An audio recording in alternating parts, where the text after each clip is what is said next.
You know what's going to make Jesus look valuable?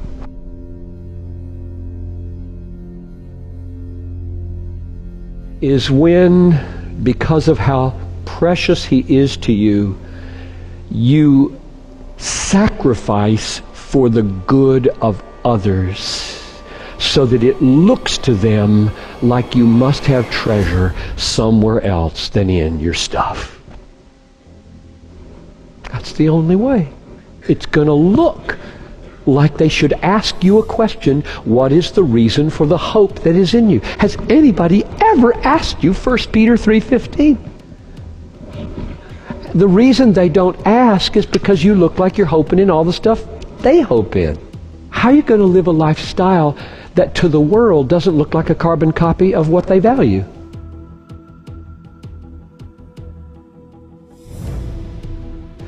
It's not impressive to be a good law keeper. What's impressive to people is sacrifice. Because sacrifice in the cause of love looks like you have a treasure different from the world. Let your light so shine before men that they may see your good deeds and give glory to your Father in heaven. So there it is, right? That's what we want for our lives. We want to live that way. Let your light so shine before men that they may see your good deeds and give glory to your Father in heaven. Now, there's something mysterious going on there, because a lot of people see good deeds and do not give glory to God. What's wrong? What's the deal? Here's the deal. When it says, let your light so shine, what do you think that means? Is that just equivalent to deeds?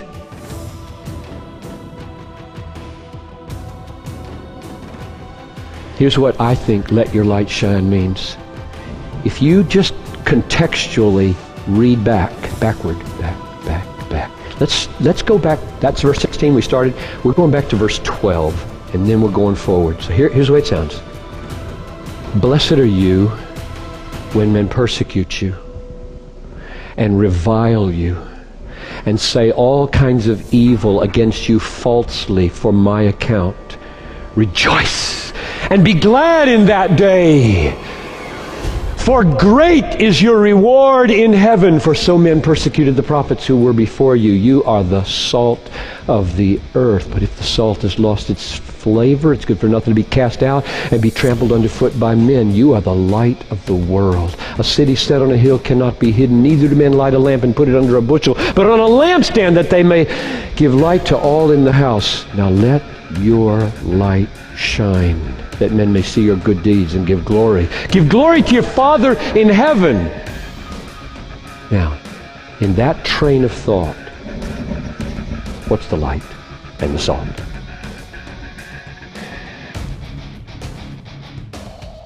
I think the light and the salt are not just the deeds, but the way the heart is working when the deeds are being done. Namely, rejoice in that day and be glad, for great is your reward in heaven when you are being persecuted.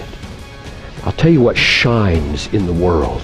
You're being beat up by circumstances, disease, job situation, beat up by people who don't understand you, don't care about you, don't like you, beat up in a marriage, beat up by kids who are walking away from Jesus, beat up in a church where people don't trust you anymore, beat up.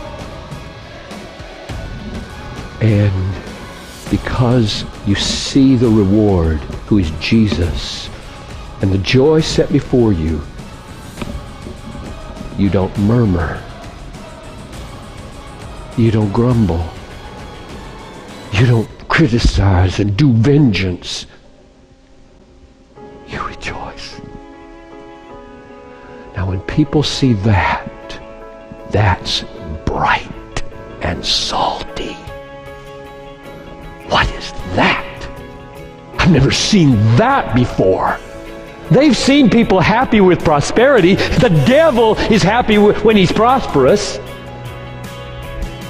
But the devil is not happy when he's sacrificing, because he's being beat up, and his reward in heaven is so great that he keeps rejoicing in God and has some resources to spill over onto people in love when he's surrounded by nothing but trouble. That's the miracle that I call salt in the miracle that I call light, so that when out of that you do some good deeds, people say,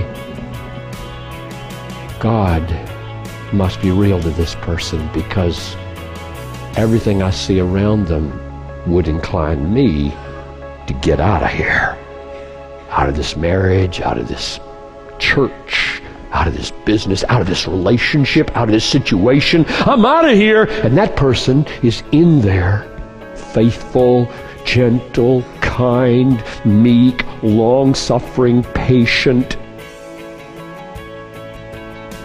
and happy, even when the tears are rolling down his face.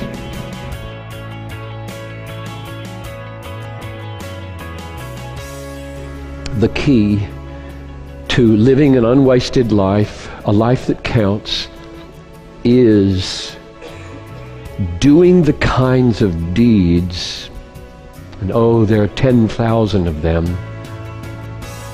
that will flow from a heart embattled by difficulties and resting in the supreme value of Jesus Christ, my great reward.